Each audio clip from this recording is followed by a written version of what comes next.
Hello and a very warm welcome to another edition of Channels Beam. I am Victor Matthias. Once a platform for trivial updates and more of a world without borders where people connect, it is fast becoming a mobilization ground for causes individuals and groups believe in. In the wake of protests organized by groups following allegations of assault and rape on women by a serving senator and a pastor, the power of social media seems to be on the rise. And that will be our focus on the program today. But as always, let's first take a look at what made the trends in the past week in the social media circle.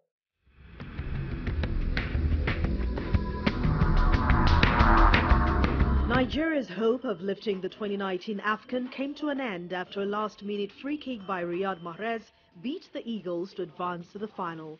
Nigeria will face Tunisia in the third-place match.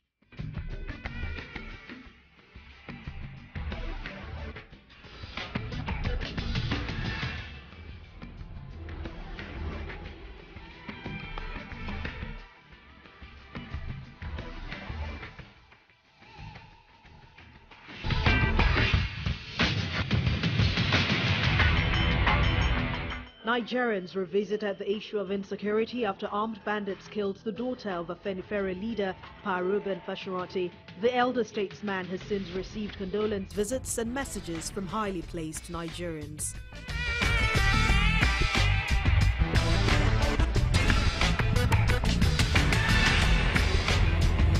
Well, there you go. Those were the trends in the past week. But joining us to look at the topic of the day, we have Najib Bello. He's a social media expert and marketer as well. Thanks for joining us on the program. Thank you for inviting me. Of course. We also have Ayobami Ladipo. He is a new media entrepreneur. Thanks as well for joining us on the program. Thank you for having me. Joining us via Skype from Nigeria's Federal Capital Territory is Olamide Akpejoye. Thanks as well for joining us on the program. Thanks for having me. Very well. I mean, of course, these are gentlemen here, so let's have you kickstart this conversation for us. I mean, social media, it seems it's turning into what perhaps, for lack of a better word now, turning into what it wasn't initially created for. Now you have movements from social media coming offline and making an impact. How did we get here?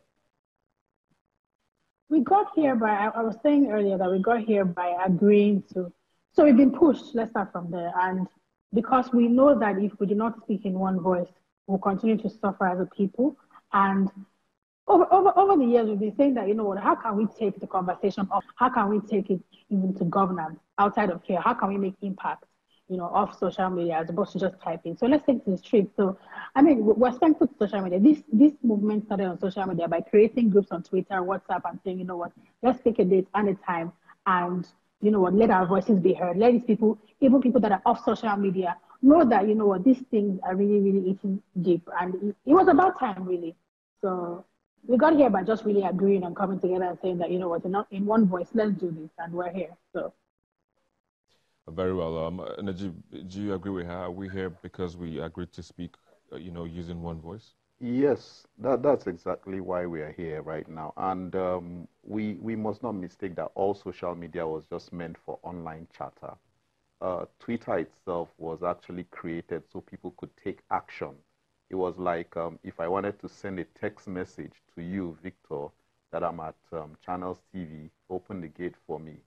Twitter wanted a way that in case you are not with your phone, I can send a text message to like 50 people in Channels TV, and one will come open the ear. So that was what Twitter was meant for. But over the years, we didn't really use it for that. We used it just to connect, get to know people. And now we are realizing that we can do a lot more, especially with the way the world is changing and people are beginning to realize together we can do something. And we form those communities online and begin to push for things to change offline. So that's the journey for some of the social networks. Yeah. Others were just forced to chatter online, but dead. It's migrating now. We're using virtually all networks, even Instagram. Yeah. We're using Instagram to push things offline, and I'm happy with the way things are going. So for you, I mean, as an entrepreneur, I mean, for this platform that, you know, was hitherto, you know, like we said, created for, you know, online chatter, so to speak now, I mean, it's becoming like a business world. What's it like on there? Okay, from the social angle, which has to do with movements, let me start from there. I think it's got to do with the synergy that's more related to what Olamide said as the agreement, the synergy and the enlightenment. Now, there have been several issues that are social issues that probably for cases that have been before now, and we discussed them in our own little circle, our homes, beer parlors, bars, restaurant, and the rest of it. But now, because there is a larger, there's a better way to communicate, where the person in Ibadan can be having a conversation with the person in Imo State, and they can actually create a group. There's no boundary. You get so the synergy. We now have that synergy where people can actually hear their voice, they let their opinion be heard via a platform globally. Now, when it comes to business, you're able to sit in the comfort of your home, of your offices, and you're able to sell your business across 1,000,001 people. You're able to sell your own, what's it called, goods and services beyond people who knows you in person. You're doing more that goes beyond the direct marketing now. You're selling to people who don't even know you. You can do videos so they can see what you sell. They can see their goods before it is packaged or before they even make purchase or order.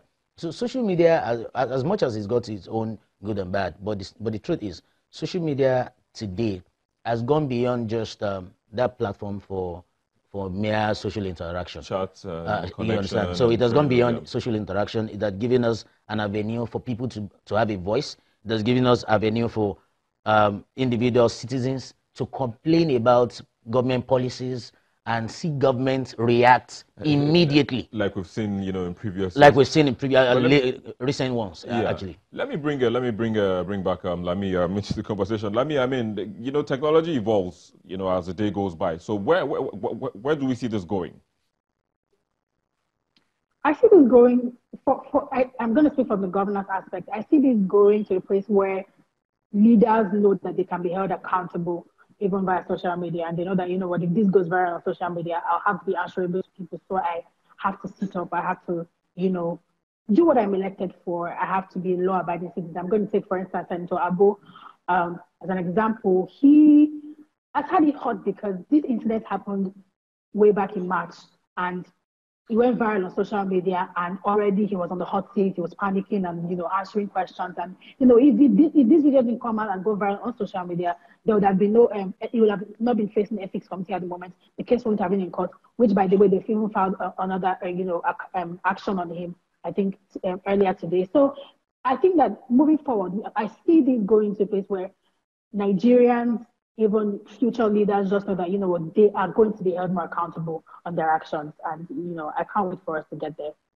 Yeah, so talking about holding politicians or, leaders to action, we've seen that in other places, the Arab Spring.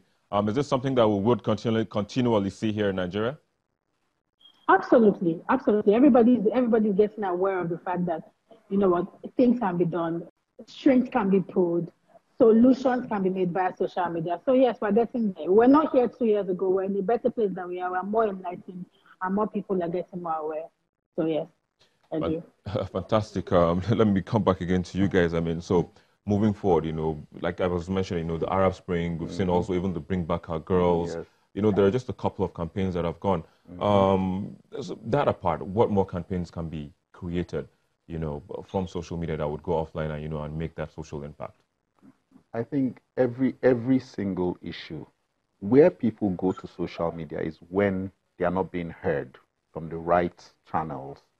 If organizations and governments create channels where you can complain to them and say, oh, this is what is wrong, and they take action, then people will not need to be gathering together. So on the part of businesses like his own, and maybe they need to start looking at artificial intelligence, creating chatbots that go online and sniff and see who is talking about you. If someone is talking about Channels TV, for instance, there should be a bot sniffing around saying, what are these people saying? Are they saying, oh, this is wrong, or the news we reported was wrong, all right? So if you have that, you'll be able to respond to those things. So you don't need to have people come to protest in front of your channel. But then for those of us who want to push policies, like you see recent changes in policies now, what we have to do is always learn to come together. There are a lot of other campaigns which have tried to push for positive policies, but they just went under because they didn't see social media as it. They felt if they just put out something, it would just catch fire and everybody would just go viral and that's not how it works exactly. Okay. You have to search for people with like minds who are discussing the same thing, bring them together in groups, and then plan a way to execute. Okay. Having a successful campaign, social media campaign, having a successful offline campaign, that means aside the social media campaign, there should be offline integration, because you can have a very successful campaign on social media, but when you don't have good content, good service, a good brand, because for the success of a campaign on social media, the offline part of it, when it comes to the regular campaigns and protests, just like you've seen of recent, the Senator Abo, the rape issue, we had groups that had that offline synergy, that offline integration. That was why you could see that march to a church, then those that carried placards, even to kick against the Senator Abo assault video. Now, it could have been viral. Videos could go viral, but when there is nothing that is being done offline, then it won't be a success. Now, when it comes to business, you can have the digital presence and all of that. But when it comes to clients, when it comes to clients and the brand relationship, client service, some people are so bad with client service that they are so good online, but offline, you can't even speak with them. You can't place order and get your orders as I went due. It has to be, is a two-way thing. So while you're doing the social media side of it, the offline is where you have the major job. That's where you have that's the back end of your job. That's your production. Because you actually gather the momentum from social media. You gather the momentum, but if you gather the momentum from social media and you don't have what is the required, what's it called, there's some products. kind of transition from social media. Like, one thing is, what you are selling has to be genuine. It has to be good. Like, for goods and services, when the first set of people, like a test group, when they come to maybe your restaurant and they taste your food and it's crappy, but the pictures might look so nice. You know, then at the end of the day, they don't get that. You see this major one. You see this major one. So that gradual transition and how you even communicate to get facts.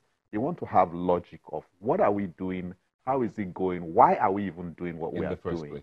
So that's what you have to make sure you create clarity and the transition from social media to calls, text messages. You have to talk to traditional media also. We need people like you to help us drive that. Then everybody goes offline. Let me bring back Olamide. Olamide, I mean, you are the lady here, and of course, like most of the time, they kind of associate ladies more with business, but you haven't really spoken about business. What is it for you in that space, in terms of leveraging this platform for businesses? So for me, like I said, and sorry, like they said in the studio, you have to sell what is genuine, what your brand is about, and you have to be consistent with it. Let people, I always see people, like I had a class on communication last week, what your CV or what your online presence portrays should also be what you see is what you get in. So as much as the social media has also helped me and my business and my brand and whatever, public relations in general, getting clients and people just want to, I'm the go-to person for communications and public relations. But also maintaining those relationships offline, making a networking events, and just creating genuine relationships. It's been an amazing journey so far. All right. I hope it continues to remain as amazing and even much more amazing than it is now. But I have to say thank you for joining us today on the program. Olamide Akpejoye from Abuja, Nigeria's federal capital, via Skype. Thanks as well for joining us on the program, Najib Bello, as well as Ayobami Ladipo. Thanks. I mean, hopefully in another maybe 1 year, we'll come back again to see how amazing this platform has been since it has been in existence with us. But again, thank you for joining us on the program. Thanks, Victor. We take a break now, and when we return, we come back with another perspective. This time around, we're going to be looking at how social media can be used to deliver or pass moral leadership skills to this generation and the upcoming one. That's in a moment. Please stay with us. The world has never been the same since the advent of technology during the Industrial Revolution that changed the face of Europe and the Americas. While some developing countries have embraced this phenomenon, others are still playing catch-up. Converged on the Eco-Innovation Center are players from government, private and public sectors, as well as tech enthusiasts. Deputy Governor of Lagos, Dr. Amzat, begins by stating unequivocally the key role technology will play as Nigeria continues to develop. We believe that technology will be very, very, very big for us. It's the only way we can catch up with the Western world. It's the only way, technology. So it will be big for us in our education, in our agriculture, and so on. And that's why it's so key for us to be able to train a lot of people.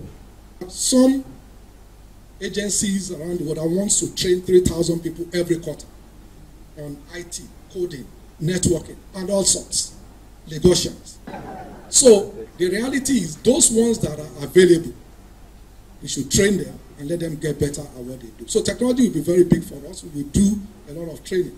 With funding and mentoring a key component in the development of innovative ideas, a solution beckons. We have now dozens of courses online that over almost 1 million people have signed up to take, and about 500,000 are taking regularly, whether it is around storytelling or financial analysis or lean data or how to essentially human-centered design so that you can build the kinds of solutions that the world needs today. From our cohorts, we're going to have companies that will be mentored for a minimum of 18 to 36 months, and in those 18 to 36 months, we'll provide to you for a large extent every shared service support that you need to survive. So you focus on operations and making your project, your organization work. We provide all the structural support for you in terms of technological support, in terms of financial support, and all the funding you require for the 18 to 36 months to make you commercially viable. We provide all the legal frameworks and support for you, provide all the communication and strategy, route to market, and all the works that you will normally worry about or spend your grant funds on, you'll find it in this one building. For some of the mentors, the bridge between morals and social media cannot be broken in this age. They, however, maintain that the foundation of each person plays a key role. There's a lot to do with foundations. I mean, before this child gets to start to use social media, there must be something the parents have deposited. I use social media a lot, but does that change the way I view morals? No. So there has to be that foundation, and for me it starts with the primary school level up to secondary. I did something recently with some secondary school students, and honestly I'm a bit worried myself. So for me it is at that level that we can start to mold. I think parents now need to take some responsibility. We can't leave it to the schools. We can't always throw our hands and say, oh, government should do this or government should do that. So that bit about integrity and morals, we started, at a very, young age. Well, I think mentorship is a very, very critical aspect. And unfortunately, I think it is something that we're fairly low in the curve of progress, unfortunately.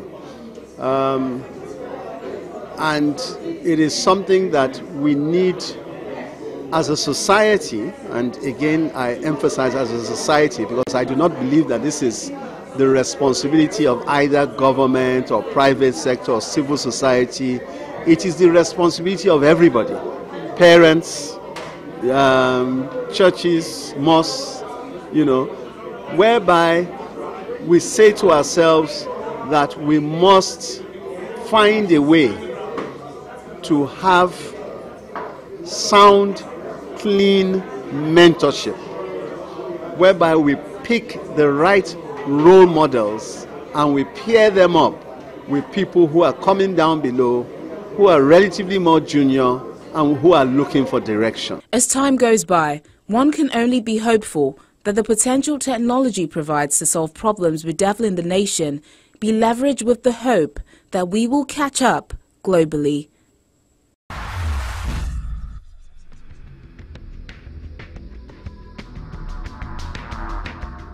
You haven't even listened to us. Even if we are going beyond what you expect, you can stop us. But you don't come to on the other side and start dictating to us. This week's most viewed video begins with the altercation between Senators Tinubu and Abo during the fact-finding committee sitting on the alleged assault committed by the Adamawa-born lawmaker. You realize that the Senate, when we constitute this, whatever the law gives, we can also suspend you. Do you realize that? No, no, sir. No, sir. I will not see you threatening me with suspicion. We are not threatening you. I said we are not threatening you. I will not see you threatening suspension. All due respect. I won't sit here. You are my colleague. You are a senator like me. You cannot threaten me suspension. I take exception. Excuse me. Off that man. You are digging a hole for yourself. All right, then go and I'm also another woman. So yes, ma'am. Be careful. Ma'am, please. You threaten me, you place me in the front. Excuse me, please. You shall listen to me. Why do you behave this way? It is followed by that of the President, Muhammadu Buhari, maintaining how much pressure is on him to release his ministerial cabinet. The last cabinet, which I had, most of them, the majority of them, I didn't know them. I had to accept the names and recommendation from the party and the other individuals. I worked with them for 3.5 years at least, an average twice, 2 weeks in a month. So I know them. Now this time around, I'm going to be quite mean. Mean in the sense that I will pick people I personally know. In the third is the call by the House of Representatives for tighter security measures around the chamber after the protest by members of the Islamic Movement of Nigeria. We should listen to them. What are they saying? What are their grievances? After hearing from them, at least we'll be able to provide alternative solution on how to approach the matter amicably. Nigerians every day, almost every week, are threatened by this movement. And so our discussion here should be seen towards incorporating the concerns of Nigerians. Let it not be that it was only yesterday that the National Assembly was threatened and we have reason to act, and we are acting to be to our own self-preservation or interest. I believe that the solutions to most of the problems we face today lie in a honest assessment of the recommendations of the 2014 National Conference. The video of former President Dr. Goodluck Jonathan calling for the implementation of the 2014 Confab recommendations comes in second. A diligent implementation of the key recommendations of the conference will lead the nation out of the woods. This will heal frayed nerves, promote solidarity, engender peace, and reposition our nation for meaningful growth and sustainable development.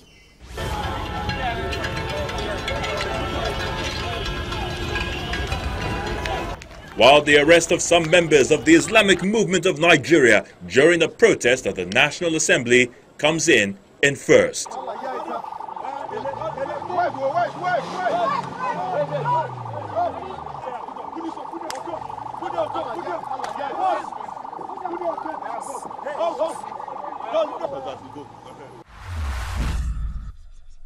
And there you go. Those were the most viewed videos on our YouTube channel in the past week.